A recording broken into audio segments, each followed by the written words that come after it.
जय हिंद एवरीवन। आज का हमारा टॉपिक है पॉलिनोमियल्स इन साइलैब। और आज के वीडियो में हम सीखेंगे उन डिफरेंट वेज के बारे में जिसके जरिए हम किसी पॉलिनोमियल को डिफाइन कर सकते हैं in syllabus. Polynomial in single variable x को कुछ इस तरह से रिप्रेजेंट करते हैं, जहां पर ये a0, a1, a2, an ये सारे हमारे जो है इन्हें कोफिशिएंट्स या कांस्टेंट कहते हैं। और इस पॉलिनोमियल की डिग्री जो है वो highest power of the variable x जो भी है हमारा, वही इस पॉलिनोमियल की डिग्री होती है, प्रोवाइडेड कि इस हाईएस्ट पावर वाले टर्म के संग जो कोफिशिएंट है an वो हमारा नॉन जीरो होना चाहिए। जैसे ये कुछ एग्जांपल्स है हमारे, ये हमारा पहला एग्जांपल है जो कि एक पॉलिनोमियल है इन सिंगल वेरिएबल x और ये डिग्री 3 का पॉलिनोमियल है। इसी तरह ये सेकंड एग्जांपल है हमारे पास of a polynomial in variable y and degree 5। Okay, तो सबसे पहला मेथड जो कि किसी पॉलिनोमियल को डिफाइन करने के लिए हम यूज करते हैं साइलैब में, वो है डायरेक्ट बिल्डिंग ऑफ पॉलिनोमियल। ठीक, लेकिन इस मेथड को समझने से पहले, जब भी हम इस मेथड को यूज करते हैं तो हमारे पास जो भी हमारा पॉलिनोमियल वेरिएबल है, जैसे कि x, y या s, हमें उस पॉलिनोमियल वेरिएबल को डिफाइन करना सीखना पड़ेगा इन साइलैब। पॉलिनोमियल वेरिएबल को डिफाइन करने के बाद ही हम अपने पॉलिनोमियल फंक्शन को डिफाइन कर सकते हैं। अगर हम पॉलिनोमियल वेरिएबल को डिफाइन नहीं करते और डायरेक्टली अपने पॉलिनोमियल फंक्शन को डिफाइन करते हैं यूजिंग दिस मेथड, तो उस समय हमारे पास क्या प्रॉब्लम क्रिएट होगी वो भी मैं बताऊंगी जब मैं प्रैक्टिकल्स करूंगी इन साइलैब कंसोल विंडो और एडिटर विंडो। ठीक, तो सबसे पहले इस मेथड को यूज करने के लिए, जैसा कि मैंने बताया कि हमें पॉलिनोमियल वेरिएबल को डिफाइन करना सीखना होगा। तो मान लीजिए कि हमारा जो भी पॉलिनोमियल फंक्शन है वो सिंगल वेरिएबल x का पॉलिनोमियल है। ठीक, तो इस वेरिएबल x को डिफाइन करने का जो सिंटैक्स है वो है x इक्वल पॉली, फिर स्मॉल ब्रैकेट के अंदर 0 कॉमा, फिर डबल कोट के अंदर हमें x लिखना है। यहाँ डबल कोट की जगह सिंगल कोट्स भी लगा सकते हैं। इसी तरह अगर हमारा पॉलिनोमियल वेरिएबल जो है वो अगर y है, तो उसके लिए हम टाइप करेंगे y इक्वल पॉली, फिर स्मॉल ब्रैकेट के अंदर 0 कॉमा, डबल कोट के अंदर y। और इसी तरह अगर हमारा पॉलिनोमियल वेरिएबल s है, तो उसके लिए हम कुछ इस तरह से कमांड टाइप करेंगे। अगर हम पॉलिनोमियल वेरिएबल s को यूज करना चाहते हैं, तो उसके लिए जरूरी नहीं है कि हम s को डिफाइन करने के लिए ये कमांड या सिंटैक्स यूज करें। हमारा जो भी पॉलिनोमियल एक्सप्रेशन होगा उसमें हम जहां जहां हमारा टर्म s है उसकी जगह अगर %s ये सिंबल यूज कर देंगे, तो वो बाय डिफॉल्ट %s जो क्या होता है वो पॉलिनोमियल वेरिएबल s को ही रिप्रेजेंट करता है। अपने आप ही हमारा पॉलिनोमियल वेरिएबल s डिफाइंड हो जाएगा अगर हम %s लिखते हैं। तो ये सारी चीजें मैं अभी प्रैक्टिकली भी बताऊंगी। ठीक, तो चलिए direct building of polynomial method जो है उसके लिए हम एक एग्जांपल ले लेते हैं एक पॉलिनोमियल का इन सिंगल वेरिएबल x और डिग्री 2 का पॉलिनोमियल है यहाँ पर हमारे पास। जैसा कि मैंने पहले बताया था कि अगर हमें इस मेथड को इस्तेमाल करना है तो सबसे पहले ये हमारा जो पॉलिनोमियल वेरिएबल x है उसे डिफाइन करना होगा। ठीक, तो स्टेप 1 में हम क्या करेंगे, पॉलिनोमियल वेरिएबल x को डिफाइन करेंगे और उसका सिंटेक्स क्या था, x equal poly, small bracket के अंदर 0 कॉमा, सिंगल कोट के अंदर x। जैसे ही हमारा पॉलिनोमियल वेरिएबल डिफाइंड हो गया, नेक्स्ट स्टेप में हम क्या करेंगे, हम अपना पॉलिनोमियल फंक्शन डिफाइन करेंगे डायरेक्ट बिल्डिंग मेथड से। और उसके लिए हमारा सिंटैक्स क्या है देख रहे हैं आप, सिंपल सा हमें पॉलिनोमियल p हमने नाम दे दिया, इस पॉलिनोमियल का 3x square minus 2x plus 1 का नाम हमने p दे दिया। और इसके लिए क्या टाइप करेंगे, p इक्वल 3x स्क्वायर के लिए यहाँ पर टाइप करेंगे 3 स्टार x, फिर कैप 2 माइनस 2x के लिए 2 मल्टीप्लाई x यानी 2 स्टार x, और प्लस 1 यानी ये प्लस। अगर हम कंसोल विंडो में अपने कमांड्स को टाइप करेंगे तो हमें डायरेक्ट आउटपुट जो है वो कंसोल विंडो में ही मिलेगा। लेकिन अगर हम कमांड्स को साइलैब या एडिटर विंडो में टाइप करेंगे तो उस समय हमें एक फंक्शन और इस्तेमाल करना पड़ेगा, डिस्प्ले फंक्शन। और उसके बाद ही हमारा जो आउटपुट है वो कंसोल विंडो में डिस्प्ले होगा। तो हमने जो पॉलिनोमियल फंक्शन लिया है उसमें हमारे पास जो वेरिएबल है वो x है। तो x वेरिएबल को सबसे पहले डिफाइन करने के लिए हम टाइप करते हैं syntax x equal poly, within small bracket type करेंगे हम 0 कॉमा, सिंगल कोट के अंदर फिर टाइप करेंगे x, और उसके बाद हमने एंटर की जो है उसको प्रेस किया। अब डायरेक्ट मेथड की हेल्प से हम पॉलिनोमियल p जो है हमारा उसे डिफाइन करेंगे और उसके लिए टाइप करेंगे p इक्वल 3x स्क्वायर के लिए टाइप करेंगे 3 स्टार x हैच 2, उसके बाद -2x के लिए -2 स्टार x, और उसके बाद +1, फिर उसके बाद हमने एंटर की जो है प्रेस की, तो ये देखिए हमारा पॉलिनोमियल की जो है वो यहाँ पर हमारा डिफाइन हो गया। ओके, एक इंटरेस्टिंग फैक्ट आपको बताऊंगी। अगर देखिए मैं यहाँ पर एक्स जो पॉलिनोमियल वेरिएबल है उसको डिफाइन किए बिना, यानी इस सिंटेक्स को यूज किए बिना भी अगर मैं इस एक्सप्रेशन को टाइप करूंगी तब भी देखती हूँ कि मेरा पॉलिनोमियल जो है, पॉलिनोमियल फंक्शन वो डिफाइन हो जाता है। तो चलिए सबसे पहले मैं ये कंसोल विंडो जो है उसको क्लियर कर लेती हूँ। ठीक ठीक, और अब मैं डायरेक्ट एक्सप्रेशन टाइप करती हूँ, p equal 3 star x hat 2 minus 2 star x plus 1। यानी मैंने पॉलिनोमियल वेरिएबल को डिफाइन नहीं किया, डायरेक्ट पॉलिनोमियल फंक्शन को डिफाइन किया और एंटर की प्रेस किया, तो देखिए तब भी ये मेरा पॉलिनोमियल जो था वो डिफाइन हो गया। ठीक, लेकिन आप देखेंगे कि ये हो सकता है कुछ अपडेट हो साइलैब का। इसके पहले जब मैं अपने लैपटॉप में अगर डायरेक्ट ये एक्सप्रेशन टाइप करती थी तो यहाँ पर एरर शो करता था, हमारा पॉलिनोमियल जो यहाँ पर जनरेट हो जा रहा है वो डिफाइन नहीं होता था, लिख कर आ जाता था अनडिफाइंड वेरिएबल एक्स। लेकिन कुछ अपडेट हुआ होगा ऐसा कि अब मैं एक्स वेरिएबल को डिफाइन किए बिना डायरेक्ट इस एक्सप्रेशन को लिखती हूँ, तब भी मेरा पॉलिनोमियल जो है वो डिफाइन हो जाएगा। ठीक, तो आप देख सकते हैं अपने लैपटॉप में इस चीज को ट्राई करके, अगर डायरेक्ट आपको एक्सप्रेशन लिखने पे ये पॉलिनोमियल फंक्शन जनरेट नहीं हो रहा है, डिफाइन नहीं हो रहा है, तो आप पहले एक्स वेरिएबल जो आपका है या जो भी पॉलिनोमियल वेरिएबल है उसको पहले डिफाइन कर लीजिए और फिर एक्सप्रेशन टाइप करिए। ठीक, अगर इसी एक्सप्रेशन में अगर हमारे पास वेरिएबल एक्स की जगह वेरिएबल वाई होता और मैं डायरेक्ट अगर एक्सप्रेशन लिखती, यानी एक्स को रिप्लेस करके मैं वाई बस लिख रही हूँ, तो देखिए p equal 3 star y hat 2 minus 2 star x plus 1, और उसके बाद ये एक्स नहीं, मैंने एक्स की जगह वाई में ले रही हूँ। ओके, और इसके बाद में देखिए अगर एंटर की प्रेस करती हूँ तो ये देखिए अनडिफाइंड वेरिएबल वाई लिख कर आ गया। ठीक, यानी जो भी हमारा पॉलिनोमियल वेरिएबल है, बेटर यही है कि हम पहले उस पॉलिनोमियल वेरिएबल को डिफाइन करें और उसके बाद एक्सप्रेशन लिखें। ये कुछ अपडेट ऐसा होगा कि एक्स वेरिएबल को डायरेक्ट ही यहाँ पर ऐसे ले लिया जा रहा है, लेकिन हो सकता है सारे सभी के कंप्यूटर्स में ये डायरेक्ट एक्सप्रेशन लिखने पर ये पॉलिनोमियल हमारा जो है वो डिफाइन ना हो, इस तरह का एरर शो करे। ठीक, तो यहाँ पर देखिए अब मैं अगर डिफाइन कर देती हूँ y इक्वल पॉली, अगर मैं y वेरिएबल को पहले डिफाइन कर देती हूँ सिंटेक्स को यूज करके। ठीक, ये मैंने y वेरिएबल को डिफाइन किया और उसके बाद जाकर फिर ये एक्सप्रेशन जो है इसको लिखती हूँ। ठीक, ये मैं यहाँ से कॉपी किया मैंने और यहाँ पर जाकर पेस्ट किया। ठीक, तो देखिए अब ये हमारा एरर शो नहीं कर रहा है, ये क्योंकि मैंने y वेरिएबल को डिफाइन कर दिया था ऑलरेडी, तो इसलिए यहाँ पर ये हमारा पॉलिनोमियल जो है वो डिफाइन हो गया जहां पर वेरिएबल हमारा y है। ओके, ठीक है, फिर से ये कंसोल विंडो को थोड़ा क्लीन कर लेते हैं। ओके, क्लीन कर दिया। अब अगर मान लीजिए इसी एक्सप्रेशन में हमारे पास वेरिएबल x की जगह s वेरिएबल रहा होता, तो मैंने बताया था उस समय भी हम डायरेक्ट एक्सप्रेशन टाइप कर सकते हैं।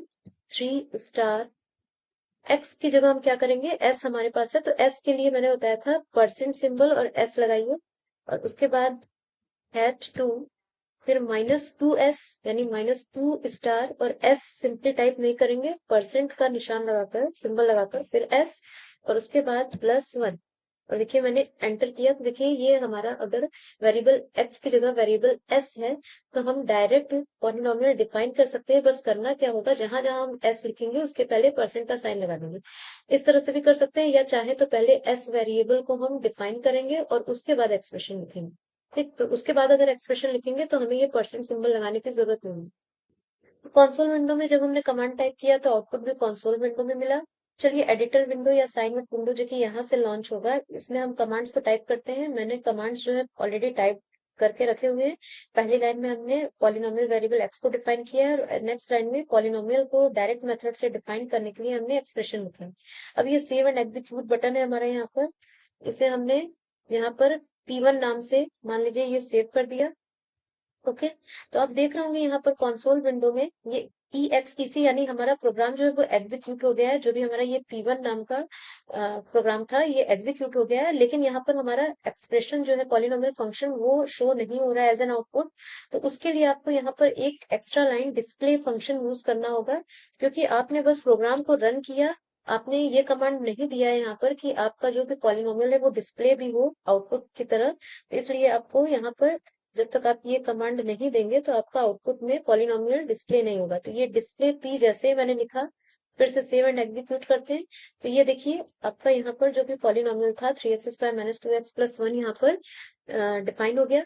अब यहाँ पर अगर हमारे पॉलिनोमियल का कुछ हम इसे नाम देना चाहते हैं, जैसे मान लीजिए p इक्वल, हम चाहते हैं p इक्वल 1 - 2x + 3x² लिख कर आए यहाँ पर, तो उसके लिए हमें यहाँ पर क्या करना पड़ेगा, डिस्प्ले वाला जो हमारा कमांड दिया है हमने, उसमें स्मॉल ब्रैकेट के बाद हमें सिंगल कोट या डबल कोट के अंदर लिखना पड़ेगा p इक्वल। तो इस सिंगल कोट या डबल कोट के अंदर हम जो भी लिखेंगे वो एज इट इज यहाँ पर आउटपुट में शो करेगा। और इस डबल कोट के बाद एक बार ध्यान दीजिएगा, आपको कॉमा लगाना पड़ेगा, और उसके बाद आप जो भी आउटपुट में शो करना चाहते हैं, डिस्प्ले करना चाहते हैं, वो टाइप करना है, यानी p। ठीक, तो अब यहाँ पर ये फिर हमने देखिए एग्जीक्यूट किया, सेव एंड एग्जीक्यूट, तो ये देखिए अब हमारा ये जो हमारा पॉलिनोमियल एक्सप्रेशन था वो p इक्वल 1 - 2x + 3x² इस तरह का आउटपुट हमारा शो कर। नेक्स्ट मेथड है हमारा यूजिंग पॉली फंक्शन। इस मेथड को अगर हम यूज करते हैं अपने पॉलिनोमियल फंक्शन को डिफाइन करने के लिए, तो हमें पॉलिनोमियल वेरिएबल जैसे कि x, y, s, इन सबको पहले से डिफाइन करने की कोई जरूरत नहीं है, जैसा कि हम डायरेक्ट मेथड में करते थे। तो सिंटेक्स क्या है वो देख लेते हैं। सबसे पहले मान लीजिए हमारा पॉलिनोमियल जो है p पॉलिनोमियल है, पॉलिनोमियल फंक्शन, तो उसके लिए हम टाइप करेंगे p इक्वल पॉली, फिर ये स्मॉल ब्रैकेट लगाना है। सबसे फर्स्ट पोजीशन पे हमें स्क्वायर ब्रैकेट के अंदर कोफिशिएंट्स लिखने हैं, और कोफिशिएंट्स का ऑर्डर क्या होगा, सबसे पहले हम जो कांस्टेंट टर्म है हमारे पॉलिनोमियल में उसको लिखेंगे, कॉमा लगा के उसके बाद फर्स्ट डिग्री टर्म यानी x वाला जो टर्म है उसके संग जो भी कांस्टेंट टर्म मल्टीप्लाई है a1 उसको लिखेंगे, फिर सेकंड टर्म का जो कोफिशिएंट है वो लिखेंगे, और इसी तरह सेकंड डिग्री टर्म का, और इसी तरह अगर हमारा nth डिग्री पॉलिनोमियल है तो यानी an, वहां तक हम उसी ऑर्डर में हम अपने कोफिशिएंट्स को टाइप करेंगे। फिर कॉमा लगाकर जो भी हमारा पॉलिनोमियल वेरिएबल है, x है तो x टाइप करेंगे, y है तो y सिंगल कोट के अंदर, और फिर कॉमा लगा के सिंगल कोट या डबल कोट के अंदर COE ये टाइप करेंगे। ओके, आप चाहें तो कॉमा की बजाय डायरेक्ट भी A0, A1, A2 ये टाइप कर सकते हैं, लेकिन इन सब के बीच में क्या होना चाहिए, स्पेसिंग होनी चाहिए। ओके, जैसे कि मान लीजिए हमारे पास एग्जांपल है 3x² - 2x + 1, ये पॉलिनोमियल है। तो इसके लिए जब हम scilab कमांड देंगे इस पॉलिनोमियल को डिफाइन करने के लिए यूजिंग पॉली फंक्शन, तो हम टाइप करेंगे p इक्वल पॉली, उसके बाद विद इन स्मॉल ब्रैकेट सबसे पहले पोजीशन पे हम स्क्वायर ब्रैकेट के अंदर टाइप करेंगे जो भी हमारा कांस्टेंट टर्म है पॉलिनोमियल में, जो कि है 1, तो ये हमने 1 टाइप किया। उसके बाद जो फर्स्ट डिग्री टर्म है यानी x वाला टर्म, उसके संग जो कोफिशिएंट है -2, तो वो हमने लिखा। उसके बाद सेकंड डिग्री का अगर हमारा टर्म है तो उसके संग जो कोफिशिएंट है 3, तो 3 टाइप किया। स्क्वायर सेकंड डिग्री का ही हमारा पॉलिनोमियल था, तो ये 3 कोफिशिएंट्स ही हमारे आए। ओके, उसके बाद कॉमा लगाकर वेरिएबल x है तो x को सिंगल कोट के अंदर लिखा, और फिर कॉमा लगा के कोफिशिएंट को भी हमने सिंगल कोट्स के अंदर लिखा। ठीक, तो यहाँ पर 1 - 2, 3 जो हमने लिखा है इसके बीच हमें क्या करना है, स्पेस देना है। ओके, और अगर कॉमा लगाते हैं तो हम इस तरह से भी इस कमांड्स को लिख सकते हैं। ठीक, डबल कोट जहाँ जाए वहां सिंगल कोट, और सिंगल कोट की जगह डबल कोट भी यूज कर सकते हैं। सिंटेक्स को बहुत ध्यान देना है सिंटेक्स का, यानी कमांड्स को बहुत ध्यान से टाइप करना है, जरा सा भी सिंटेक्स एरर होगा तो प्रोग्राम हमारा जो है वो एरर शो करेगा। एडिटर विंडो हमने ओपन किया और यहाँ पर हम अपने कमांड्स को टाइप करते हैं। तो सबसे पहले लिखेंगे p इक्वल, सिंटेक्स के अकॉर्डिंग p इक्वल पॉली, उसके बाद विद इन स्मॉल ब्रैकेट हमें स्क्वायर ब्रैकेट फर्स्ट पोजीशन में लिखना है, और उसके बाद जो भी हमारे कोफिशिएंट्स है, सबसे पहले कांस्टेंट टर्म हमारे पास है 1, उसके बाद कॉमा लगा के x वाला जो टर्म है फर्स्ट डिग्री टर्म x वाला, उसके संग हमारे पास कोफिशिएंट थे -2, और उसके बाद सेकंड डिग्री टर्म में कोफिशिएंट जो था वो था 3, तो हमने उसी ऑर्डर में ये टाइप किया। उसके बाद कॉमा लगाएंगे और सिंगल कोट के अंदर हमारा जो भी वेरिएबल है, जैसे कि यहाँ पर मैंने x वेरिएबल लिया है तो x टाइप किया, और फिर कॉमा लगा के सिंगल कोट या डबल कोट के अंदर ही COEFF ये टाइप करेंगे। ओके, उसके बाद अब चलिए इस प्रोग्राम को हम सेव एंड एग्जीक्यूट करते हैं। तो ये मैंने P2 नाम से मान लीजिए इसको सेव कर दिया।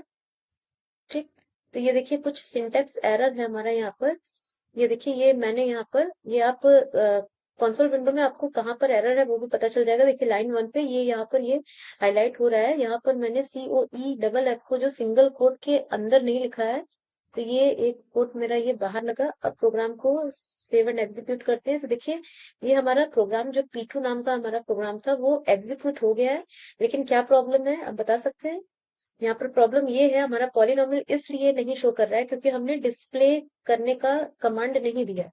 तो नेक्स्ट लाइन में हम लिखेंगे डिस्प्ले फंक्शन और उसके बाद सिंगल कोट के अंदर हमें पी पॉलिनोमियल को, हम जो भी हमने पॉलिनोमियल ऊपर पी माना है उसे डिस्प्ले करना चाहते हैं, तो मैंने डिस्प्ले पी लिखा और फिर सेव एंड एग्जीक्यूट किया। तो देखिए ये हमारा यहाँ पर पॉलिनोमियल जो हमने डिफाइन किया था वो अब आउटपुट की तरह एज एन आउटपुट शो भी कर रहा है कंसोल विंडो में। ओके, अब इस पे थोड़ा सा मॉडिफिकेशन कर देते हैं। हम यहाँ पर चाहते हैं कि 1 minus 2x plus 3x square की जगह p equals 1 minus 2x plus 3x square ऐसा आउटपुट मिले।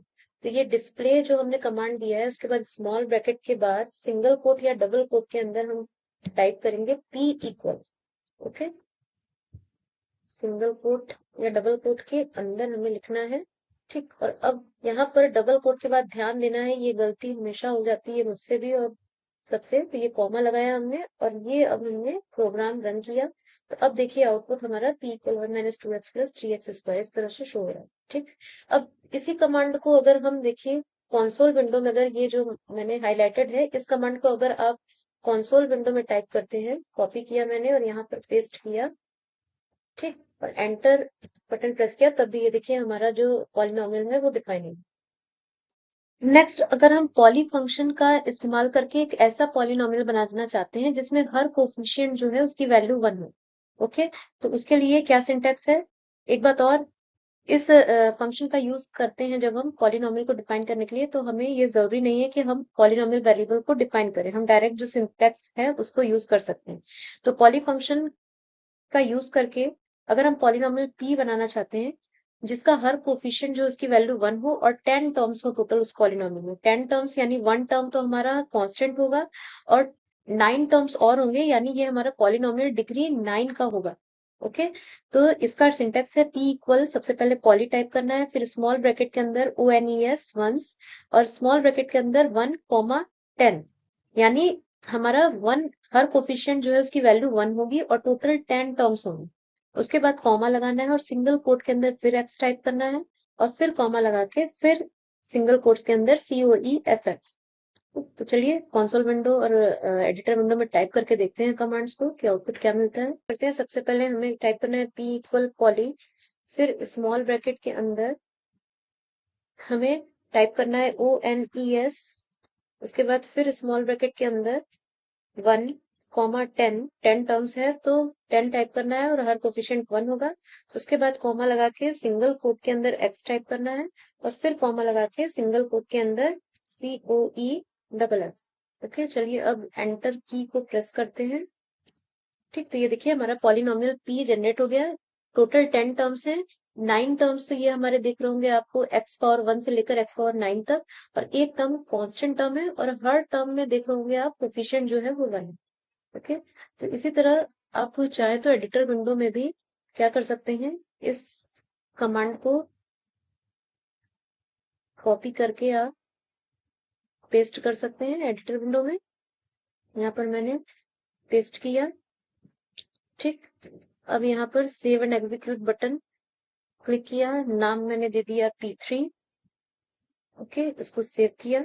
ठीक, तो ये देखिए हमारा प्रोग्राम जो है एग्जीक्यूट हो गया। हमने डिस्प्ले ऑप्शन नहीं दिया है और फंक्शन को नहीं यूज किया है, इसलिए ये हमारा अभी डिस्प्ले नहीं हो रहा है पॉलिनोमियल। डिस्प्ले p जब मैंने दिया तो ये देखिए हमारा पॉलिनोमियल यहाँ पर कंसोल विंडो में एज एन आउटपुट शो कर रहा है।